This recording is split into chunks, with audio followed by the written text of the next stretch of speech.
Beanhead09 here, and I'm going to show you guys the absolute easiest way to win in a game of Fortnite Battle Royale. I know how it is. If you're still trying to figure out how to get your first victory royale so you can show off your sweet umbrella, or maybe you know that the stats and leaderboards are coming online and you desperately want to show off to your buddies. Whatever reason it is, we all love a nice victory royale, and this is the absolute easiest way to achieve one when playing solo. It's a method I like to call the ring hugger cover hopper. I literally made it up 10 seconds before I said it, but you get the idea I think. It's a very descriptive name. At its core, you will be playing a very sneaky game, trying to keep as much of the playing field as you can in front of you. In Fortnite, you can be attacked from 360 degrees. That's tough to cover at all times, even if you're an owl. If you can reduce that to about 180 degrees, which this method does, you're setting yourself up for an easier time covering your flanks and less time on the party bus. Fair warning, this is not a run and gun strategy. This strategy focuses on getting to the end game to give you the best chances of picking up frequent wins. Initially, you want to aim your landing for the edge of the map, towards the end of the party bus's journey. The reason you do this is so that you don't dive into the 30-man free-for-all at Pleasant Park or Retail Row, desperately running around trying to find a gun and then going Rambo pulling off 6 kills in 15 seconds using the 40 rounds in your SMG.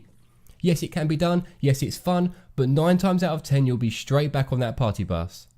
If you want to win, head to the outskirts of the map and loot through the derelict houses, huts, shacks that you'll come across. You'll still find a ton of guns, chests and equipment on most runs, and it will all be a lot less stressful.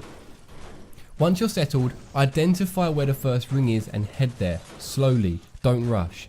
If you can, try to get to the new ring at the point where it's closest to the old ring. You want to keep as much of the map in front of you as you can, and as soon as you start rushing, you could have people on your tail who are doing the same strategy as you, but better, and they'll probably kill you. At this point, you need to start gathering building materials as well. Wood is good, brick is better, steel is the best. So if you can get your hands on a load of steel, make sure you're doing it. But having said that, don't be tempted to throw up forts and towers willy-nilly. That's a massive clue to everybody where you are, and you want to be keeping a low profile. If you need cover, look for it in the environment. Valleys, bushes, trees, rocks, cliffs. These are all great cover you can use to stay out of sight. The building materials are for an endgame fortress, and any unavoidable cliff jumping or throw up cover. At this point, I'm going to jump through into the gameplay I'm showing and try to talk through my thoughts and strategy as it plays out. Spoiler alert, we get the W. As we come in then, we're just picking up our second kill of the game. The guy's taking cover behind the tree, we got some grenades, let's throw them at him and let's get the kill, and then we can go and loot his corpse. Lucky for us, he's got a sniper rifle, he's got a full medikit, lots of stuff that we can use to help us in the end game. Holding my hands up, the very start of this game I wasn't able to record. Well, I did record it, but it messed up a little bit. The bus came in from the southwest and travelled to the northeast. I landed my aim right in the northeast, jumping off just before Wailing Woods, heading for the big kind of treehouse ice cream area, where I know I can pick up some chests, some guns, some equipment, grenades, bandages, that kind of thing. And the player count is going to be pretty low because it's right at the end of the bus's path. I did land with one person. I was lucky enough to get to a gun before him and killed him no trouble, and then that was the second person I've just killed now. Between times I've just been standing on the edge of the ring and I've been picking up some building materials. I did spend a fair amount of time sitting in this bush. As the storm closes in on the next ring, it just allows me to look at my environment, see if there's any stragglers coming in from the storm, and if there are, I can pick them off from this cover.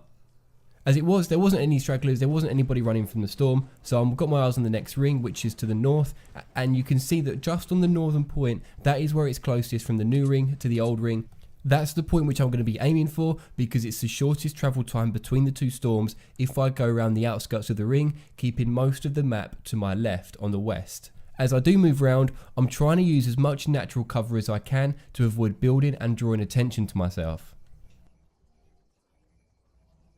As we reach my destination and the storm starts closing in, I'm building up behind this mountain because I know that any natural path to get up there is going to be covered by the storm.